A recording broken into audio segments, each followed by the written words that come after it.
Hey, what's up, DC? It's Mike, the Aural Retentive. Here with an update. This past week, since Record Store Day, I guess 2 weeks? Was that 2 weeks ago? Has just been a dizzying blur. But I have some new vinyl and some updates to some vinyl that I got previously and a lot of stuff to share, so let's get right into it. I had a few people ask me actually about the Ravi Shankar album and if it was good or not, or the quality. It is really good. It's put out by Ravi Shankar's, well, not put out by her, but it's from the personal collection of Ravi Shankar, and his wife put this forward, so the quality is really good. The sound quality, I guess I should say. And the music itself is really good too.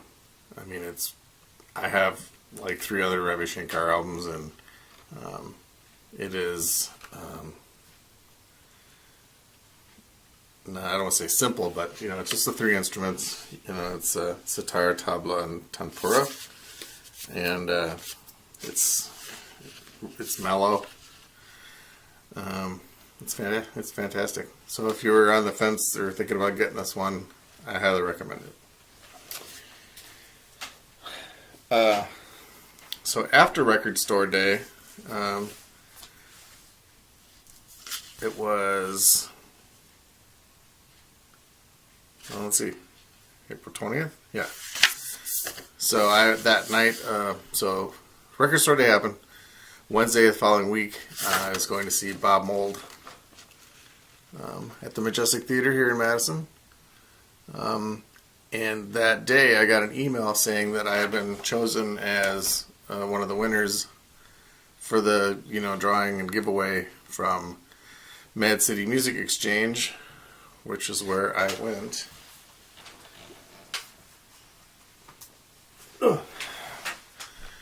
Mad City Music Exchange. That was my first time going there, and I was kind of knocked out by the amount of vinyl they had in such a small space. But yeah, they sent me an email saying you can come and pick out something from the box of awesomeness. And so it listed what's in the box of awesomeness, and there's a list of concert tickets. None of the groups that I really knew except for the English Beat, whom I already have tickets to, so I'm like, well, that's out. And there were CDs and stuff, but they had a list of vinyl. About 8 of them or so listed, and so I kind of went and, looked them up on Spotify and checked them out, and, the first 7, they're okay, but weren't really doing it for me.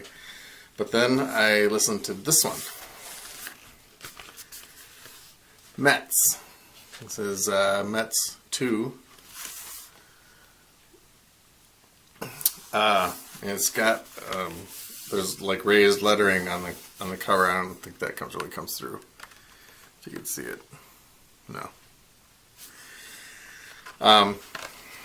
But yeah, this is fantastic. It's kind of a noise. I'm not sure how to describe it, but it is fantastic. New band that I just discovered. I love that they put the picture in the label. And when you get records and they just have the plain old middle label and the list of the songs, I mean, that's the norm, I guess. But when people put the pictures on there, I love it. Yeah, it costs that much more to put a picture there instead of just the boring whatever. And this also comes with a poster, which is likely destined for the wall in here. And it's not just a poster, it's a big poster. I don't know if I can get this all in here, but I mean, it's big. Looks like somebody walking on a beach that's been driven through. So that's pretty cool. So yeah, I picked that up. won that for free. So another bonus for on Record Store Day.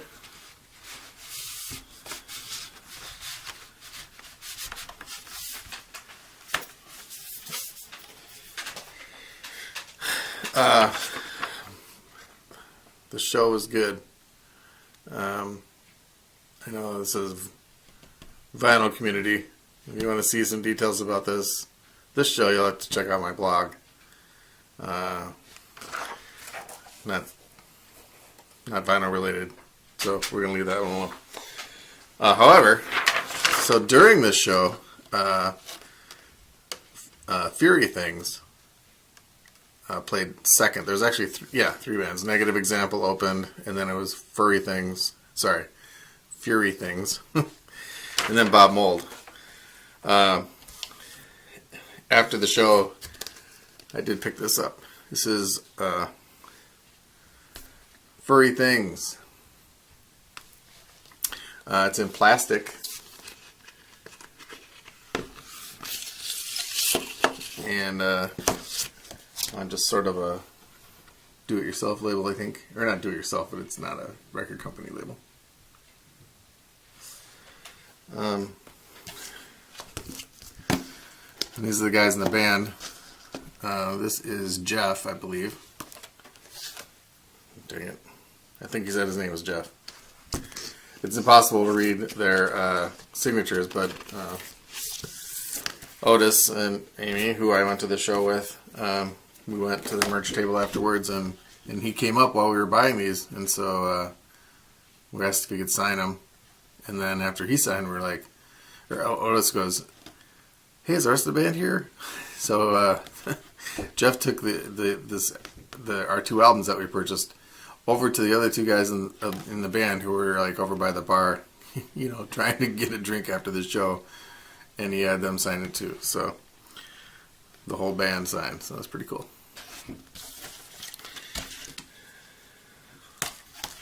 And this is pretty good. I listened to it actually, and well worth picking up. So then, I think it was the day after that, heard about Prince. So that was crazy. And then Saturday, last night, I went to see Buckethead. And this was unbelievable. Probably my most favorite show, at least of the last year. It was by far the most entertaining thing I've seen in a long time. I have to write the Bob Mould, post and the Buckethead post. And for Bob Mould, I was way up in the seats. For Buckethead, excuse me, I got there an hour and 15 minutes before the doors opened, and I was already like the 12th person in line. Waited outside. I think that's the longest time I've ever waited outside for a show. But my friend Chris B, who I work with at the factory, like, oh my God, years ago, he had a copy of Buckethead's Robots and Monsters CD that he loaned me. He's like, "You have to listen to this," and I was like, "Wow, this is some weird stuff." And I've always kind of had Buckethead out there in my mind. Picked up on some stuff here and there, and saw he was playing with Guns N' Roses for a while, and then with Les Claypool, and he's just kind of been in and out of my circle of interesting music. But when I saw he was coming to Madison, I was like, "Oh my God, I have to check this out." And then at the new place that I'm working, there's a guy there, Hey Mike Rolfs, who the day I started there, walking me around, and I went past Mike Rolfe's cube, and he had all these amazing ticket stubs, pinned up to his cube wall. And I saw Buckethead there. I was like, oh. Eventually, when I, had a chance to chat with him, I was like, you like Buckethead? And he's like, oh, who doesn't like Buckethead? So when I saw it was coming, I'm like, I have to see this guy. So waited hour and 15 minutes outside, and got inside, went straight down to the stage, waited another hour. I think he was a little late getting on stage. I think it was another hour and a half to an hour and 45 minutes inside before the show started. But it was so worth the wait. Oh. I'll put a little snippet in here, maybe, if I can figure it out, of him playing. I mean, it was, I'm going off on this because it was so incredible. It's not vinyl related, but music related. So, I don't know if any of you are familiar with Buckethead and his shows. I'm sure you are. But he comes out and it's just, he doesn't have a band. He has a backing track that he controls, and then he plays along with it, which sounds like, it sounds cheap and hokey, but all you do is stand there with your mouth hanging open, just like, oh my god, I can't believe what he's doing with his guitar. It's just insane. And then he has, he does a nunchuck routine, and he does the robot stuff, and gives toys out to the crowd, and sometimes, there's toy trading. Yeah, he didn't take anything that I saw. Seen a few videos where he takes stuff out of the crowd and plays with it or whatever, but he didn't take anything from the crowd. But I ended up with a pack of Hello Kitty stickers, and then which he handed right to me, because I was right on the stage. I was leaning over the stage the entire show. And then he came back through, and he was just kind of tossing them or dropping them, and one landed right in front of me again, and I grabbed that one, and it was a Star Wars TIE Fighter figure. It was just weird. The whole show was just strange. But anyway, back to vinyl. Before the show, I decided that I was going to go back to Mad City Music Exchange and check out some of the used vinyl that they had. They had a huge, dollar section, and it's, as opposed to half-price books where you have to sit on the floor and flip through, the records down on the floor. These guys have racks, so you can stand up and do it, which was cool. So I ended up with some stuff, and thought I'd show that. And then at the end, I got there, and it was 20 minutes before they closed. So I'm flipping through quick. And he said, okay, we're closing up in 5 minutes, bring your purchases up. And so I went along the back where they had, the quote, normal priced used records. And someone was checking out, so I'm like, okay, I got a minute and a half to flip through here. And I'm flip. And I came across the highly prized item, at least to me. So show that one last. So here's the dollar ones that I got. And this is the Maxell Jazz Sampler, but this is the number 2. And it's got a lot of great stuff in there. It's got Buddy Rich, Ella Fitzgerald, Jeff Lorber Fusion, Oscar Peterson, Benny Carter, Tom Brown, who I just got an album by Tom Brown, and Spyro Gyra. Look at that, you media fans. I love this on the back.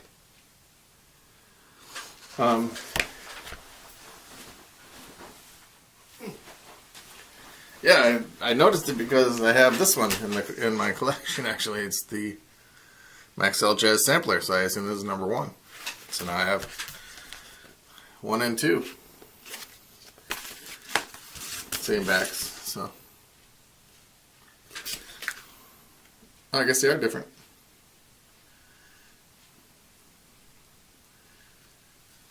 All the same media, they're just rearranged a little bit. So, but anyway, that was cool. I picked up Todd Rundgren, Initiation. I have kind of a soft spot for Todd Rundgren, although I don't listen to him all that often. But every once in a while, you get the hankering. I have the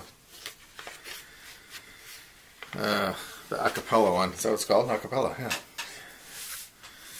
yeah. This one, I don't know, but I'm getting some old Chuck Mangione stuff. This one seems to be more of a orchestrated one. It's got somebody singing, but for $1, thought I'd take a chance. Chuck Mangione. Along with Chuck Mangione, Jean Ponty. This one is Enigmatic Ocean. So we'll see on that one. Not sure, but and I think I've heard part of that. But now this one, I was kind of excited for. During my hardcore blues phase, I knew about John Fahey, kind of an acoustic player, really, really good. And Leo Kottke, I've just recently learned about, so I thought this would be a fantastic album for $1 to check it out. Unfortunately,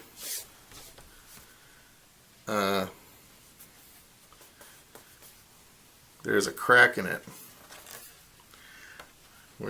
but only in that one part of the record. I don't know. I probably won't show up either, but so we'll see. It will never play through that crack, I'm sure, but I'll be able to check it out anyway. So then we got some, pretty familiar stuff. This is Creedence Clearwater Revival Live in Europe, and then Creedence Clearwater Gold. I had this album at one time, so and Crosby, Stills and Nash so far. Sorry, Neil Young. Crosby, Stills, Nash, and Young. This has on it the song, am I pointing at it? Guinevere, which I think is, even during my phase where I was like, folk music is not my thing. I mean, this is not exactly folk music, but closer to folk music than, Kiss. You know what I'm saying? But the song Guinevere on here is just one of the most beautiful songs I think I've heard in a long time. And it's got a weird edge of kind of melancholy / weirdness. I mean, it's a great song. If you haven't heard Guinevere, Crosby, Stills, Nash and Young, you gotta check that song out. Just as I was going to show the album that I got, that was so awesome.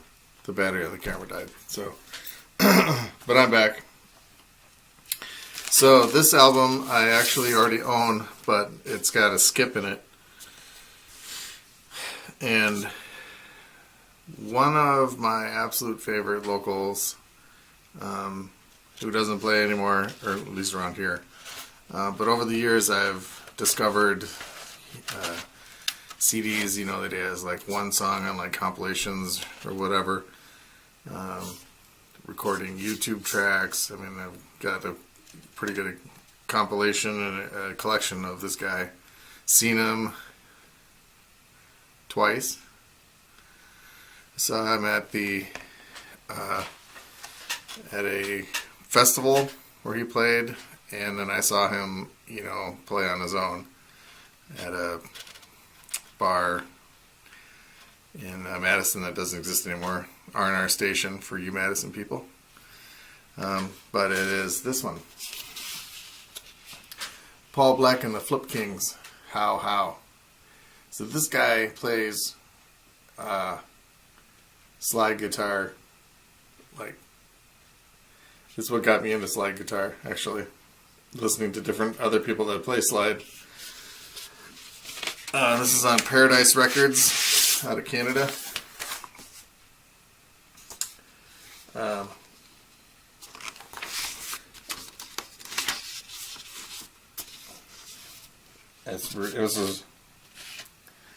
So there's some other interesting features of this, which kind of tie it into Record Store Day. So Paul back in the Flip Kings, and you can see Madison, Wisconsin down there. I mean, I don't live in Madison, I live in Wanakee, which is actually, like 20 minutes outside of Madison. But so this album was recorded and mixed by Steve Marker and Butch Vig.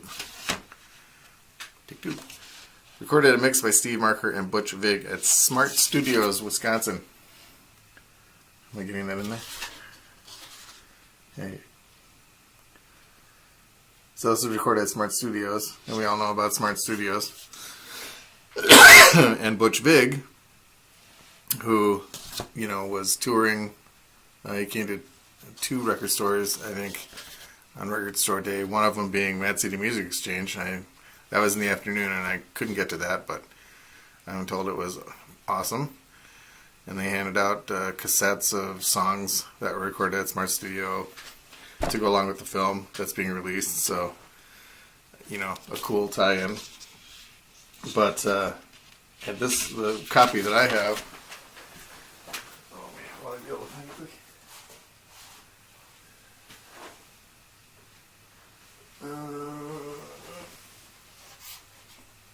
Answer? No.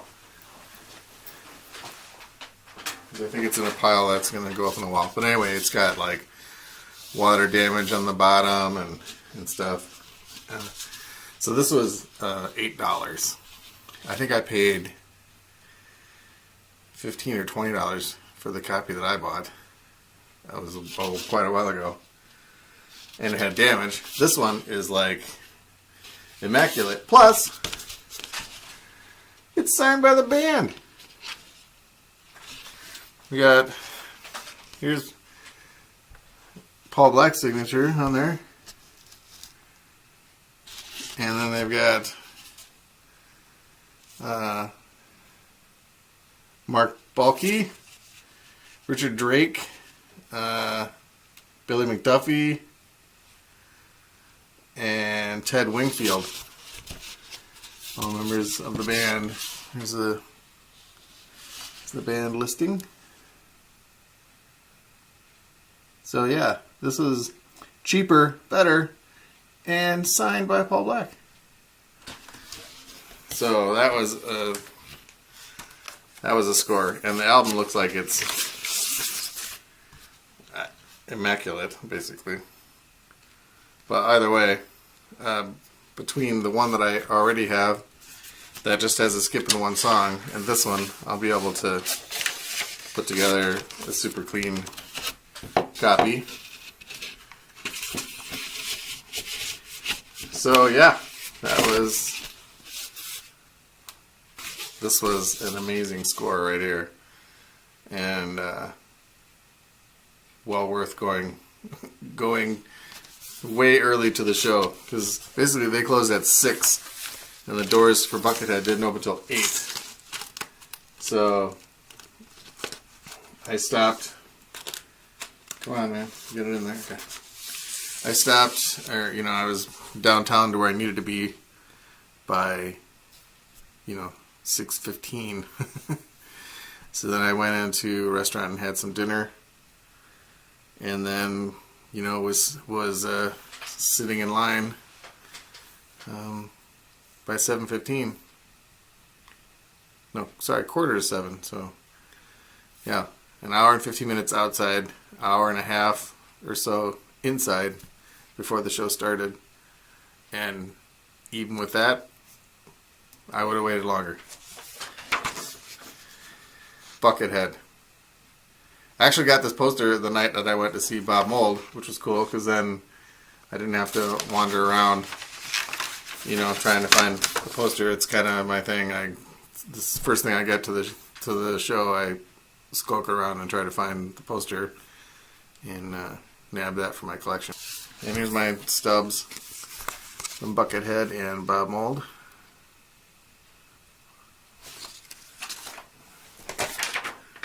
Time to put them in the book. So, yeah, that's my concert, records, record store day. I think that ties it all up. Ravi Shankar was excellent. There you go. We're up to speed.